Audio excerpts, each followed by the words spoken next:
Xin kính chào quý vị. Số liệu thống kê của Hải quan cho thấy xuất khẩu cá tra của Việt Nam trong tháng 9 năm 2022 đạt 164 triệu đô la, tăng gấp đôi so với cùng kỳ năm ngoái. Trong đó, xuất khẩu sang nhiều thị trường tăng đột phá gấp 2 đến 3 lần so với cùng kỳ như Trung Quốc, Brazil, Thái Lan, Anh, Hà Lan. Ấn tượng hơn cả là xuất khẩu cá tra sang thị trường Đức trong tháng 9 năm 2022 tăng gấp 41 lần so với cùng kỳ và xuất khẩu sang Peru tăng gấp 17 lần. Tuy nhiên, các mức tăng trưởng đột phá trên không phải là tín hiệu lạc quan vì tháng 9 năm 2021 do ảnh hưởng của dịch Covid, xuất khẩu cá tra sụt giảm xuống mức thấp nhất. Hơn nữa, thông thường hàng năm vào tháng 9, sắp vào mùa cao điểm, có nhiều đơn hàng cho dịp lễ cuối năm và năm mới, nhưng năm nay, kim ngạch xuất khẩu cá tra tháng 9 lại thấp hơn 15% so với tháng 8. Trong đó, các thị trường Trung Quốc, Mexico, Brazil, Anh, Canada đều có mức nhập khẩu cá tra thấp hơn từ 17 đến 36% so với tháng 8. Tuy nhiên, vẫn có một số thị trường có xu hướng khả quan vì kim ngạch xuất khẩu trong tháng 9 cao hơn so với tháng 8. Đó là Australia cao hơn 11%, Singapore tăng 22%, Ả Rập Xê Út tăng 32%. Lũy kế 9 tháng đầu năm xuất khẩu cá tra của cả nước đạt gần 2 tỷ đô la, tăng 83% so với cùng kỳ năm ngoái.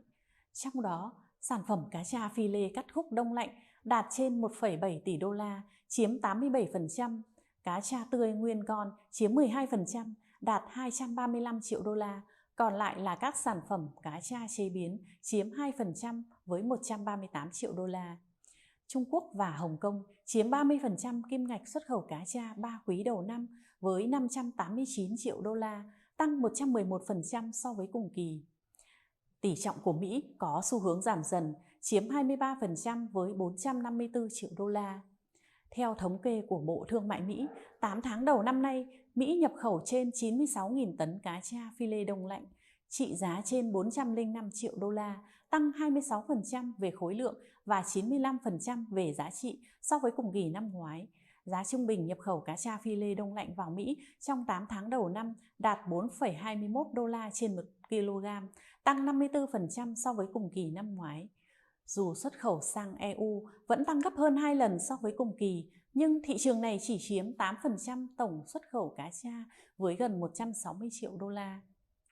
Trong đó, top 3 thị trường trong khối này gồm Hà Lan với trên 44 triệu đô la, tiếp đến là Đức với trên 21 triệu đô la và Bỉ với gần 16 triệu đô la. Khối CPTPP chiếm 13% xuất khẩu cá tra trong 9 tháng đầu năm với gần 260 triệu đô la, tăng 80% so với cùng kỳ năm ngoái. Những thị trường nổi trội trong khối là Mexico với gần 85 triệu đô la, Canada đạt hơn 47 triệu đô la, Australia đạt 30 triệu đô la. Có thể đơn hàng cá tra sẽ nhích lên trong tháng 10 là tháng đỉnh điểm của mùa giao dịch cuối năm. Hiện nay, nguồn cung cá tra nguyên liệu tại nhiều địa phương đang giảm, giá cá tra nguyên liệu đang tăng lên.